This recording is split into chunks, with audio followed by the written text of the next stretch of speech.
İnsanların ən zəifi dua etməkdə acizlik göstərənlərdir. Kimə dua qapısı açılmışsa, Allah ona bütün xeyir qapılarını açmışdır. Dua ilə insanın nəfsi yüksələr, saflaşar, düşüncəsi ucalaraq genişlənər.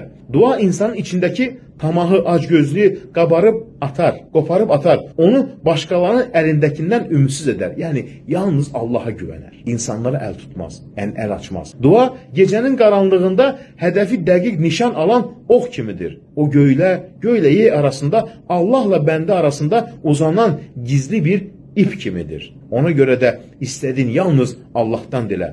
Sənə lazım olanı onun dərgahından istə. Sadəcə ona yönəl. Ona sığın və yalnız ondan dilə. Çünki ruzilərin xəzinələri onun əlindədir. Sualların cavabı, ehtiyacların açarı yalnız ondadır. Unutma, Allahın xəzinələri tükənməz. Onun əli açıqdır. Gündüz də, gecə də cömərtcəsinə verir və əsla əskiltməz. Ona görə də duanı davam etdir və daim onun mərhəmətini gözlə. Ey böyük Rəbbini çağıran, duaya sarıl.